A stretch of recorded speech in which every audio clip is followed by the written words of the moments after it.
사도행전 4장 13절에서 31절 공회에서 증거한 사도들 두 번째 말씀입니다. 지난주에는 베드로와 요한 사도를 통해서 성전 미문에서 걷지 못하던 사람을 치료한 표적에 대해서 말씀을 드렸습니다. 이 표적은 나사렛 예수의 이름으로 나타난 표적이고 새로운 창조와 새로운 시대가 임한 증거의 표적이었습니다. 이 일로 사도들이 이스라엘의 제사장과 관원들에게 잡혀갔지만 담대히 예수님이 그리스도이시고 그의 부활하심을 전파하여 말하였습니다. 이제 오늘은 사도들이 담대히 말함으로 나타난 그 제사장과 관리들의 반응과 그 이후의 일들에 대해서 말씀을 드리고자 합니다. 본문 13절에서 14절 말씀을 먼저 보겠습니다. 그들이 베드로와 요한이 담대하게 말함을 보고 그들을 본래 학문 없는 범인으로 알았다가 이상히 여기며 또 전에 예수와 함께 있던 줄도 알고 또 병 나은 사람이 그들과 함께 서 있는 것을 보고 비난할 말이 없는지라. 관원들은 베드로와 요한이 담대히 말함을 보고 놀랐어요. 그들이 말이 막히지 않고 아주 술술술 담대하게 말을 했어요. 왜냐하면 이 베드로와 요한이 성령에 충만했기 때문에 그래요. 성령은 말씀하게 하는 영이에요. 증거하게 하는 영이에요. 이 베드로와 요한이 지혜와 지식이 있어 말한 것이 아니라 성령으로 말미암아 성령이 말씀하시게 한 바를 따라서 담대하게 말했습니다. 주님께서 그들 안에서 말씀하셨기 때문에 아무런 장애가 없이 담대함으로 말을 했어요. 관원들이 베드로와 요한이 담대히 말함을 보고 놀란 이유는 이스라엘의 공회는 무서운 재판장이기 때문입니다. 이스라엘의 범죄와 그들의 죄를 결정짓는 자리예요. 굉장히 공포스럽고 두려운 자리인데 그 자리에서 담대히 말했어요. 그들은 랍비 학교 같은 높은 교육을 받은 사람들도 아니었고 학문이 높은 사람들도 아니었습니다. 더군다나 갈릴리 촌사람들이었어요. 저 멀리 변방에 사는 사람들로 제대로 교육받아 보지 못한 그런 사람들입니다. 그뿐만 아니라 예수와 함께 다녔던 사람이에요. 이스라엘 재판에서 예수님을 죄인으로 죽였기 때문에 그와 함께 다닌 이 사람들도 죄인이에요. 그러니까 이 죄인과 함께한 사람이 재판장에 왔으니까 당연히 두렵고 떨림으로 서야 되는데 그렇지 아니하고 담대함으로 말했어요. 어떤 처벌도 어떤 벌도 두려워하지 아니하고 담대히 말했어요. 그런데 그들이 막힘없이 담대하게 말함을 보고 그 모습을 본 재판관들 그리고 관리들이 놀랐습니다. 그뿐만 아니라 그들이 예수님이 그리스도이시며 죽음을 이기시고 부활하셨다라고 증거했어요. 그리고 병 나은 사람이 그들 옆에 있었습니다. 주님은 베드로와 요한을 통해서 그가 하나님의 아들이심을 확실하게 증거하였고 보여주셨습니다. 이스라엘의 재판장과 관원들도 이 확실한 증거와 함께 사도들의 말 잘함에 놀랐어요. 이스라엘의 제사장과 관원들은 예수님이 하나님의 아들이 아니며 그리스도가 아니라고 그를 십자가에 죽였습니다. 그러나 하나님은 그를 죽음에서 살리셨습니다. 하나님은 천지와 만물을 창조하신 창조주이시며 모든 세계를 지배하는 권능의 주님이세요. 하나님은 모든 시대마다 확실한 증거로 그가 권능의 주님이심을 보이셨어요. 구약 때는 모세를 통해서 확실한 증거를 보이셨어요. 그리고 많은 선지자와 왕들을 통해서 이스라엘의 여호와 하나님만 홀로 하나님이심을 만민이 알 수 있도록 그렇게 증거하셨습니다. 이스라엘 백성은 하나님을 그렇게 배운 백성이에요. 어떻게 배운 백성입니까? 모세와 여러 선지자와 왕들을 통해서 나타난 증거로 하나님을 배운 사람들이에요. 모세를 통해서는 시내산의 역사를 통해서 배웠고, 그리고 여러 선지자는 엘리야나 엘리사 같은 탁월한 선지자들을 통해서 배웠어요. 다윗 왕 같은 그 위에 여러 왕들을 통해서도 배웠어요. 그렇게 이스라엘은 증거를 통해서 하나님을 아는 백성이에요. 그들은 언약의 선조들에게 대대로 언약을 배운 백성이기도 합니다. 그러나 그들이 하나님의 아들을 십자가에 죽였어요. 그를 비방했고 조롱해서 죽였습니다.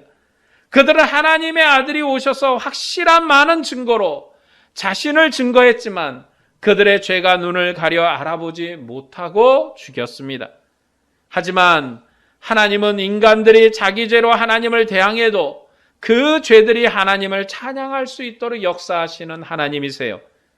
하나님은 아들을 죽음에서 살리셨고 하늘 보좌 영광의 자리에 앉혀서 영원과 만세의 하늘과 땅의 왕이 되게 하셨습니다.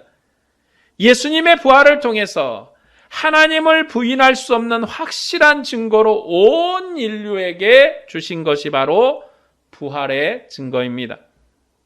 이제 베드로와 요한이 증거한 복음을 믿어야 돼요. 왜 베드로와 요한이 증거한 복음을 믿어야 되는가? 이 사도를 통해서 확실한 증거와 표적을 보이셨기 때문에 하나님의 아들이신 예수님을 믿어야 돼요. 그의 죽음은 곧 부활의 영광이었고 그 부활의 영광이 성령의 충만함으로 임함이었고 이제 그 일로 인해서 사도들이 표적과 기사를 보였으니 이것을 믿어야 된다는 거죠. 하나님은 사도를 통해서 이스라엘 백성에게 그냥 믿으라고 그렇게 막연하게 말씀하는 하나님이 아니십니다. 확실한 증거로 걷지 못하고 성전 미문에서 구걸하던 사람을 고쳤어요.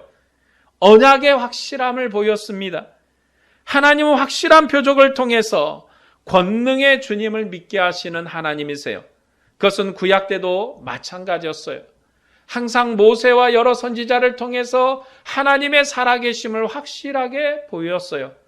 다윗이 전쟁으로 갈 때 하나님은 그 전쟁의 판도를 미리 말씀하시고 다윗에게 이 전쟁에 이길 방법을 가르치기도 하셨습니다. 이처럼 하나님은 자기 백성을 위해서 일하시는 하나님이시요. 자기 백성을 위해서 일하실 때 항상 표적과 기사를 통해서 일하시는 하나님이세요. 그런데 오늘에도 많은 사람이 이런 표적 보기를 원해요. 이런 표적이 우리에게도 나타나면 좋겠다. 걷지 못하는 사람이 걷고 보지 못하는 사람이 보고 심지어 죽은 사람이 살아나는 놀라운 표적이 반복됐으면 좋겠다. 아마 이런 일들이 우리 가운데 나타나면 큰 주목을 받을 거예요.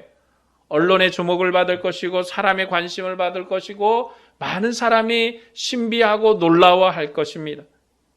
그뿐만 아니라 우리는 우리 주변에서 병을 낫거나 이적의 표적이 있었다는 소문도 듣고 있어요. 이런 소문을 들으면 오늘 그 소문이 소문으로 끝나지 않고 나에게도 우리에게도 나타났으면 좋겠다라는 생각을 갖습니다. 그리고 그런 표적이 우리의 구원의 확신을 강하게 할 것이라고 생각해요. 우리는 대부분 표적이 나타나면 예수 그리스도의 구원 역사의 확신을 더 강하게 할 거라고 생각합니다.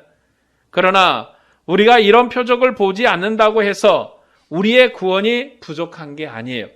제가 드리는 말씀의 핵심은 뭐냐면 표적이 없다, 표적이 나타날 필요가 없다 이런 뜻이 아니라 우리에게 어떤 표적이 없어도 어떤 증거가 없어도 예수 그리스도를 통해서 구원 얻는 일에는 부족한 일이 없다는 거예요. 하나님께서 우리에게 주신 구원은 성경에 기록된 것으로도 충분할 만큼 우리의 구원에 넘치는 역사가 여기에 있습니다. 하나님은 완성하신 역사 안에서 우리를 경영하신 하나님이세요. 그러니까 완성된 역사를 우리에게 주셔요.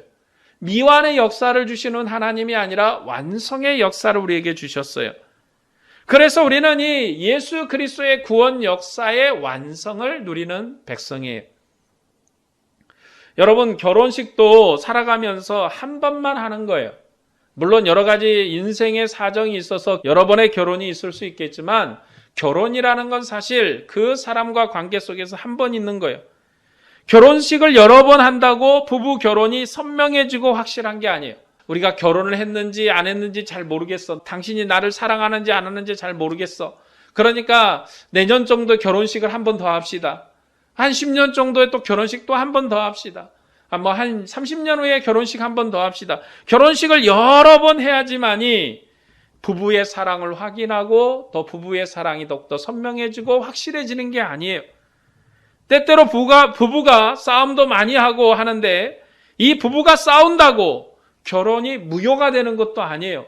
심하게 다투기도 하고 여러 가지 문제가 생기기도 하지만 그런 다툼과 싸움이 부부의 결혼을 무효화시키는 게 아니에요. 우리가 옛사랑을 회상함으로 부부의 사랑을 새롭게 하는 거예요.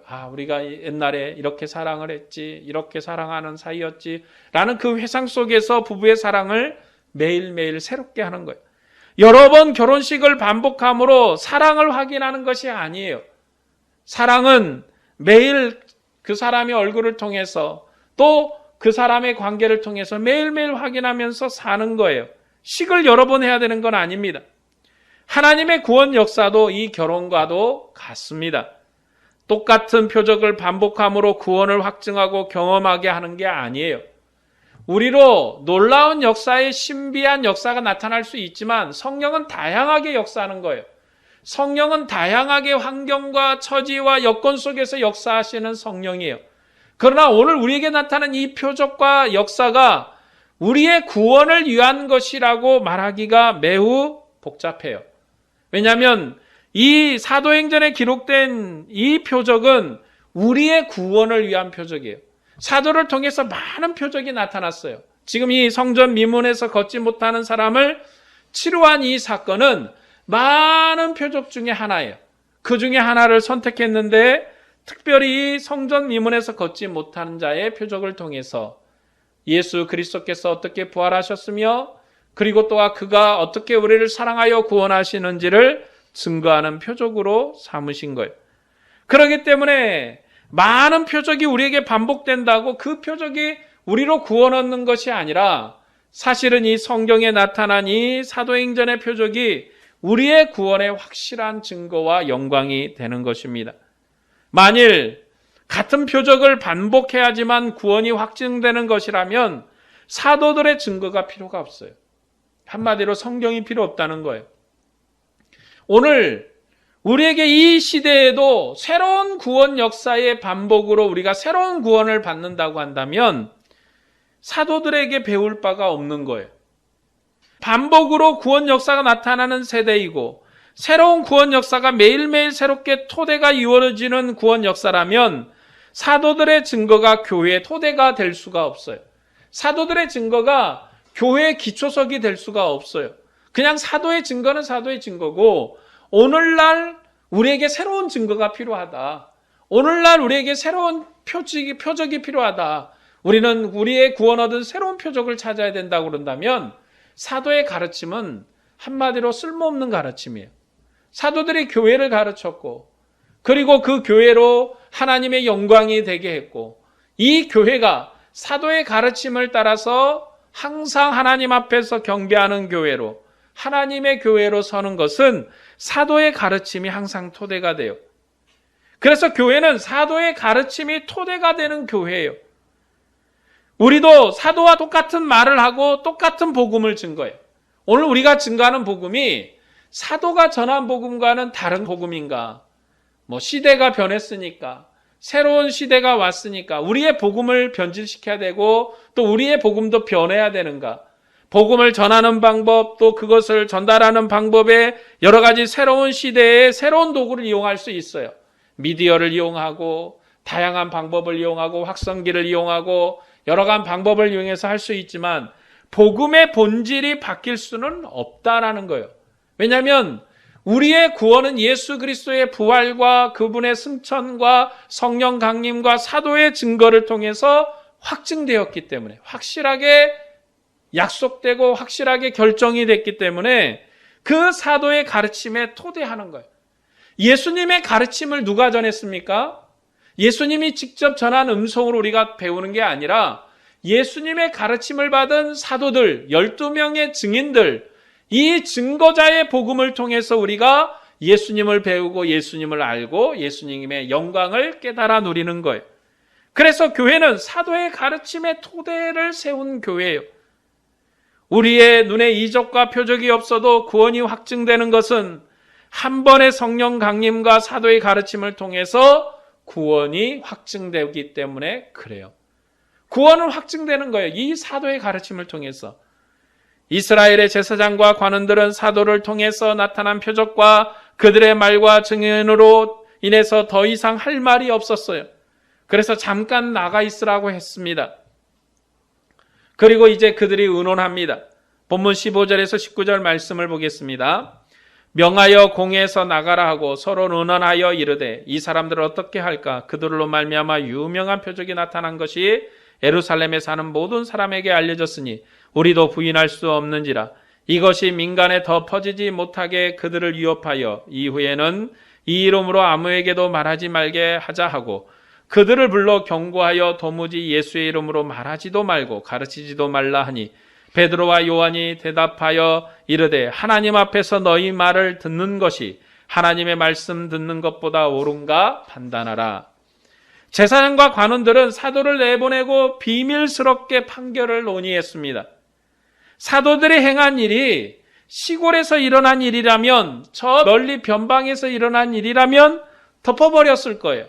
아무도 모르게 그냥 없었던 일로 만들었을 것입니다. 그러나 이 사도들이 행한 일은 예루살렘, 그것도 성전 앞에서 벌어진 일이라 그냥 덮을 수가 없었어요. 무엇보다도 나은 사람이 이 사도들과 함께 서 있었고 또 여러 사람이 알았기 때문에 비밀스럽게 서로가 의논했습니다. 사도들로 인해서 표적이 나타났고 예루살렘 사람에게도 알려졌기 때문에 그들도 부인할 수가 없었어요. 그들에게 부인할 수 없는 표적이 나타났다면 돌이켜서 믿어야 하는데 그렇게 하지 않았어요. 부인할 수 없는, 그들이 비밀스럽게 서로가 논의할 만큼 부인할 수 없는 표적이 나타났다면 그들이 하나님을 믿고 또 예수 그리스도의 부활도 믿고 그분 앞에 돌아와야 할 것인데 그러지 않았어요. 오히려 민간에 덮어지는 것을 막기 위해서 사도들을 위협했습니다. 그리고 예수의 이름으로 아무에게도 말하지 말라고 경고했고 아무에게도 가르치지 말라고 경고했어요. 그러나 사도들은 그렇게 할 수 없다고, 그렇게는 할 수 없다고, 하나님 앞에서 하나님 말씀 듣는 것보다 무엇이 더 중요하냐고 물었습니다. 예수님은 세상을 구원하실 구주이십니다. 이스라엘의 관원들은 그를 죽였지만 하나님은 그를 살리셔서 하늘 성소의 기초가 되게 하셨습니다. 그리고 성령을 보내셔서 하나님이 예수 안에서 우리와 함께 거하심을 알게 하였습니다. 예수님은 끝날에 임하신 구원자이십니다. 이분 외에는 구원 얻을 이름이 없어요. 예수 그리스도의 주되심을 전파하는 것이 사도들의 사명입니다. 그런데 이 일을 하지 말라고, 이 일은 해서는 안 된다고 선고하는 이들의 재판에 그들을 받아들일 수가 없었어요. 우리도 이 부분을 깊이 있게 생각해 봐야 돼요. 우리에게 많은 표적이 나타나고 심지어 죽었던 사람이 살아난다고 해도 예수를 믿고 구원 얻는 일에서 아무런 소용이 없다면 그것은 필요 없는 표적이에요. 우리가 정말 하나님 앞에 구하는 표적이 나의 눈의 즐거움과 많은 사람으로부터 존경과 경배를 받기 위한 것인지 아니면 예수 그리스도의 구원 역사의 사명을 위한 것인지 생각해 봐야 된다는 거예요. 그리고 우리가 예수의 이름을 수만 번을 부른다고 해도 주님의 죽으심과 그의 부활을 증거하지 않는다면 그것도 아무 소용이 없는 거예요. 우리가 예수님 사랑해요. 예수님 기뻐요. 예수님 경배해요. 감사해요. 매일매일 예수의 이름을 부른다 할지라도 우리가 예수의 증인으로서 예수의 복음을 맡은 자로서 복음을 전하는 것이 없다면 아무런 소리 나는 괭가리에 불과하는 거예요. 아무런 소용이 없는 거예요. 우리는 예수 그리스도께서 살아계시다고 그분은 하나님의 아들이라고 세상에 증거해야 합니다. 복음을 전하고 알리는 것이 우리의 사명이에요. 사도의 사명이 이제 우리의 사명이에요. 사도의 시대가 끝났으니 사도의 사명도 그리고 그들의 일도 끝난 게 아니에요. 사도 시대를 끝나고 그들의 사명과 그들의 역사를 오늘 우리가 이어받았고 상속받았어요. 하나님은 사도행전에 나타난 표적보다도 더 많은 표적과 이적을 보여주실 수 있는 하나님이십니다. 그러나 그런 표적과 이적이 예수 그리스도의 부활과 주님의 왕되심을 전파하는 것이 아니라면 소용없는 거예요. 아무리 소용이 없는 거예요. 하나님이 이스라엘 백성을 애굽에서 출애굽시킬 때 홍해를 갈랐는데 오늘 하나님이 한강물을 가른다고 해서 그것이 우리의 구원과 우리의 역사에 무슨 소용이 있겠어요? 아무런 소용이 없는 거예요. 아무런 의미가 없는 거예요. 그렇다면 그것은 하나마나한 일이 되는 것입니다. 베드로와 요한에게 예수의 이름으로 가르치지 말라고 한 사람들은 이스라엘의 제사장과 관원들이에요. 그들은 언약 백성이고 하나님의 언약을 후손에게 가르치는 지도자들입니다. 그러나 그들은 하나님을 대항하는 일에 열심을 내고 있습니다. 하나님은 예수의 이름으로 이스라엘 백성 중 걷지 못하는 사람을 치료해 하셔서 그가 하나님의 아들이시며 죽음을 이기고 부활하신 분이라고 하늘과 땅의 왕이심을 사도를 통해서 전파하게 하셨습니다. 그래서 이 소문이 예루살렘에 파다하게 퍼졌고 많은 사람이 사도의 가르침을 받았습니다. 그런데 이스라엘의 지도자들과 제사장들은 입을 다물어 아무런 말도 하지 말라고 침묵을 강요했습니다. 그러나 사도들은 침묵할 수가 없었어요. 그들은 부활하신 예수님의 제자들이고 성령을 받은 사도들이기 때문에 그들의 증거를 통해서 교회를 세워야 했습니다. 그것이 부활하신 주님이 그들에게 맡긴 사명이에요. 그 사명을 감당하는 것이 하나님이 기뻐한 일이기 때문에 사도들은 절대로 침묵할 수가 없었습니다. 그래서 그들은 하나님 앞에서 너희 말을 듣는 것이 하나님의 말씀 듣는 것보다 옳은가 판단하라고, 우리는 보고 들은 것을 말하지 아니할 수 없다라고 그렇게 고백했습니다. 관리들은 이런 사도들을 처벌하고 싶었어요. 그러나 백성들 때문에 처벌할 방법을 찾지 못하고 다시 위협해서 놓아주었습니다. 확실한 증거가 없었다면 이 관원과 재판장들은 사도들을 죽였을 것입니다. 예수를 죽이는 것처럼 사도들도 죽였을 거예요. 예수를 죽이는 일은 대단히 복잡하고 대단히 위험한 일이었습니다. 왜냐하면 많은 사람이 그가 하나님의 아들이라고, 그가 하나님의 보내신 선지자라고 따르고 있었기 때문에 굉장히 어려운 과정을 걸쳐야 죽일 수 있었지만 그의 제자인 사도들을 죽이는 건 쉬워요. 왜요? 예수님을 이미 죄인으로 낙인 찍었고 죄인으로 판결했기 때문에 그를 따르는 무리는 다 죄인으로 처벌할 수 있는 이미 명분을 갖고 있어요. 확실한 증거가 없었다면 이 제사장들은 사도들도 죽였을 거예요. 그러나 확실한 증거가 나타났기 때문에 손을 대지 못하고 위협해서 놔주었습니다. 그리고 모든 사람이 그된 일을 보고 하나님께 영광을 돌렸습니다. 이 고백이 사도들이 공회에서 담대히 말한 일의 결론이에요. 오늘 하나님께서 성전 민문에서 구걸한 사람, 걷지 못하고 구걸한 사람을 치료한 사건, 그리고 사도들이 제사장과 그리고 여러 관원들 앞에서 담대히 말한 사건의 결론이 뭐냐? 많은 사람이 하나님 앞에서 정말 그 된 일을 보고 하나님께 영광을 돌렸다는 것입니다. 하나님께 영광을 돌렸다는 게 이 사건의 결론이에요. 왜냐하면 아들 예수 그리스도로 말미암아, 부활하신 예수 그리스도로 말미암아, 부활하신 예수님으로 말미암아 놀라운 표적과 이적이 그들의 눈에 나타났기 때문에 그렇습니다. 사도들의 손을 통해서 확실한 증거가 나타났고 사람들은 이 일로 인해서 하나님께 영광을 돌렸다라는 것이 오늘 이 걷지 못하는 안진뱅이를 고친 사건의 결론이에요. 우리가 생각하는 마음은 치료를 핵심적으로, 표적이 핵심적으로 나타납니다. 그래서 우리는 표적이나 치료를 대단히 중요하게 생각을 해요. 그래서 봐라 여기 이런 치료가 나타났다고, 저기에 봐라 이런 기적이 나타났다고. 우리는 기적에 집중을 하지만 성경은 그 결론을 뭐라고 얘기하냐면 이 많은 확실한 증거로 하나님께 영광 돌리는 일이 되었다라고 결론을 짓습니다. 본문 22절 말씀을 볼까요? 이 표적으로 병 나은 사람은 40여세나 되었더라.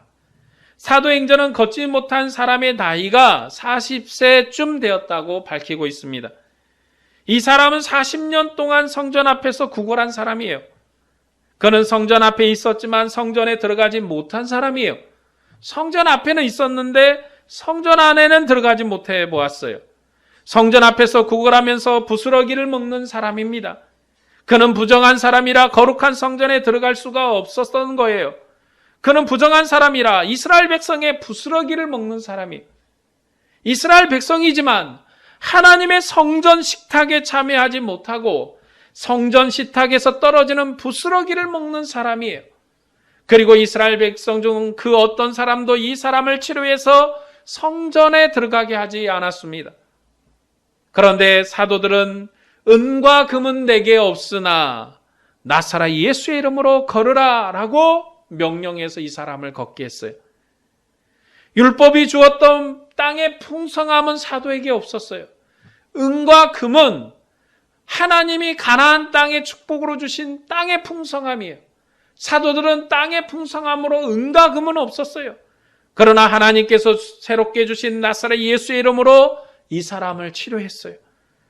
이 사람은 새로운 언약으로 아들의 이름을 주셨고 이 아들의 이름으로 하나님의 권능이 나타나서 이 사람을 치료했습니다. 그래서 나사렛 예수의 이름으로 걸으라고 명령했습니다.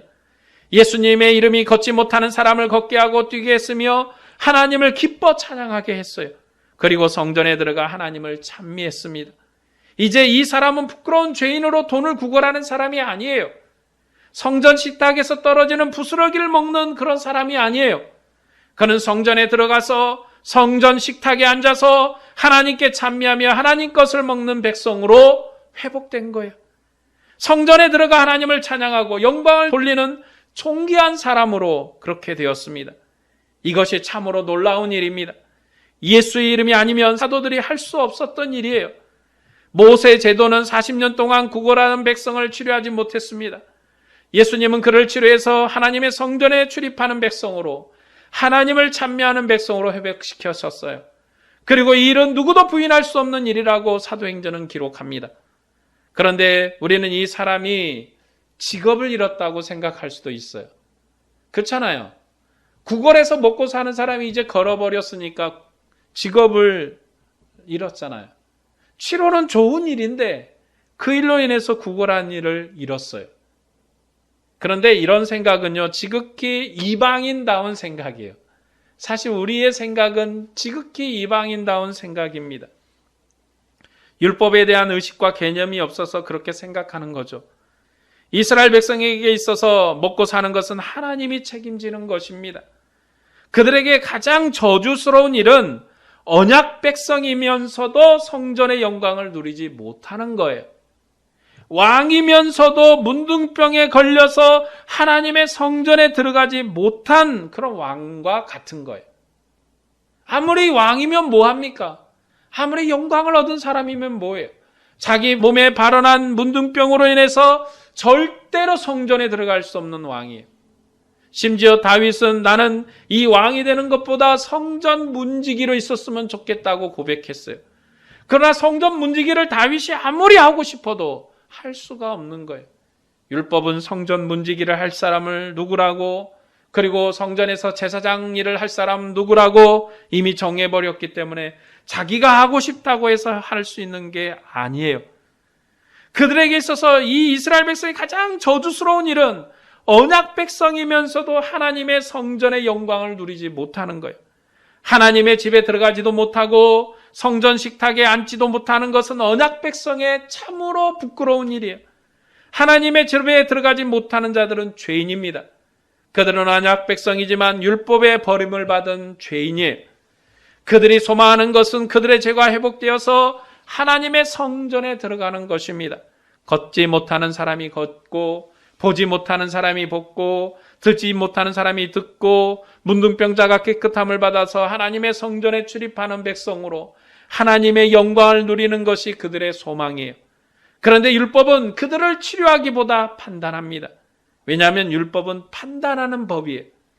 치료하는 법이 아니라 판단하는 법이에요. 율법은 항상 판단하는 거예요. 여기 40년 동안 걷지 못하고 성전 미부원에서 구걸하던 이 사람도 율법은 판단할 뿐 치료하지 않았어요. 그러나 하나님의 아들 예수 그리스도는 걷지 못하고 구걸하던 이 사람을 치료했습니다. 이런 표적은 새로운 시대와 새로운 언약과 새로운 창조가 임하였음을 보는 표적이에요. 왜 예수 그리스도의 표적이, 그리고 예수의 이름이 새 시대의 새 영광이며 새 구원인가? 율법과는 완전히 다른 새로운 시대, 새로운 창조의 역사, 새로운 영광이 우리에게 임하였음을 보여주는 표적이기 때문에 그래요. 40년 동안 걷지 못하고 구걸하던 사람을 치료한 이 표적은 새 창조의 역사입니다. 예수의 이름은 율법이 주지 못하던 회복을 주셔서 새 시대의 표적이 되게 하였습니다. 그래서 이 표적은 많은 사람을 구원하는 표적이에요. 이스라엘 백성은 그들에게 나타난 이 표적을 믿음으로 새로운 하나님 나라 백성으로 구원되어야 합니다. 그리고 이방인인 우리도 이 표적을 믿어서 새로운 하나님 나라의 백성으로 구원되어야 돼요. 이것이 이 표적의 의미예요. 왜 이 표적을 사도행전이 특별히 선택해서 수많은 표적이 나타났는데 그 중에 하나인 이것을 말하고 있는가? 이것이 바로 우리에게 보이는 구원의 표적이기 때문에 그렇습니다. 본문 23에서 26절 말씀을 보겠습니다. 사도들이 노임에 그 동료에게 가서 제사장들과 장로들의 말을 다 알리니 그들이 듣고 한 마음으로 하나님께 소리 높여 이르되 대주제여 천지와 바다와 그 가운데 만물을 지으신 이시오 또 주의 종 우리 조상 다윗의 입을 통하여 성령으로 말씀하시기를 어찌하여 열방이 분나며 족속들이 허사를 경영하는고 세상의 군왕들이 나서며 관리들이 함께 모여 주와 그의 그리스도를 대적하도다 하신 이로소이다. 사도들이 놓여서 동료들에게 돌아왔어요. 그리고 그들에게 있었던 모든 일을 알렸고 그곳에 모인 무리는 하나님께 영광을 돌리며 기도했습니다. 본문 24에서 30절 말씀은 무리의 기도입니다. 교회는 기도하는 교회예요. 사도행전 2장에서도 사도들의 가르침을 받아 모여서 기도했어요. 교회 무리는 기도에 전혀 힘쓰는 무리예요. 교회가 기도하는 것은 전투를 준비하기 위해서입니다. 교회는 전투하는 교회예요. 교회가 전투하는 것은 세상이 예수님을 대항하기 때문에 그렇습니다. 세상은 한 마음으로 주님을 거절합니다. 그것은 헤롯과 빌라도가 예수님을 죽이는 일에 하나가 된 것과 같아요. 그들은 정치적으로 연합할 수 없는 원수지간이었어요. 그러나 예수님을 죽이는 일에는 한 마음이 되었습니다. 그리고 이스라엘의 제사장과 관원들과 백성들이 예수님을 죽이는 일에 이방인과 한 마음으로 합심했어요. 그러나 주님은 부활하셨고 사도를 통해서 주님의 부활을 증거하게 했습니다. 그러므로 교회는 기도해야 돼요. 대주제여 천지와 바다와 그 가운데 만물을 지으신 하나님께 간절히 구해야 됩니다. 그분 홀로 만유의 하나님이십니다. 서기관과 바리새인과 제사장보다 높으신 하나님이세요. 천하와 만물과 천하의 모든 역사를 주관하시는 분이세요. 그러니 교회는 하나님께 구하여 예수의 이름이 만국의 천하 만민에게 전파되도록 구해야 됩니다. 교회는 두려움 없이 예수님의 이름을 세상에 전파하는 교회예요.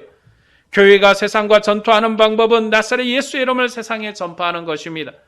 그래서 교회는 모여서 기도하는 교회예요. 우리의 기도 제목은 세상에 예수의 이름이 전파되도록 기도하는 거예요. 왜냐하면 그것이 우리의 사명이고 그 일이 우리가 해야 될 일이기 때문에 그렇습니다. 복음을 전하는 것이 바로 우리의 기도 제목이에요.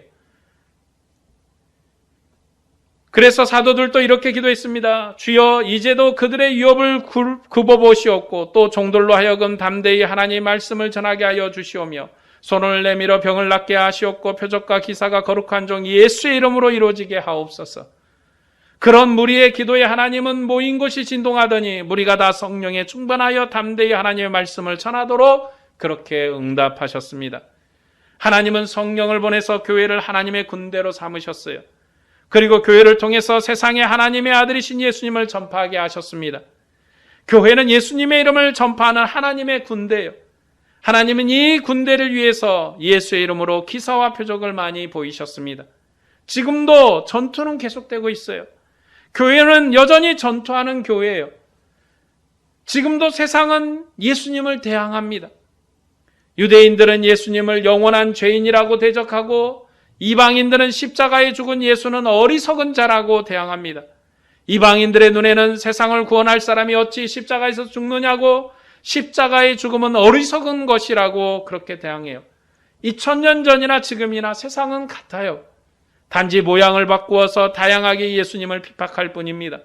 어찌 보면 지금이 더욱더 교만하고 또 교묘하며 악합니다.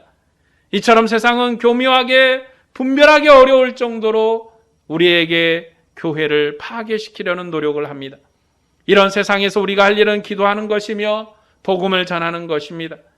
성령께서 뱀처럼 지혜롭게 하시고 비둘기처럼 순전하게 하시기를 기도해야 돼요. 그리고 때를 얻든지 못 얻든지 복음 전하기를 힘써야 합니다.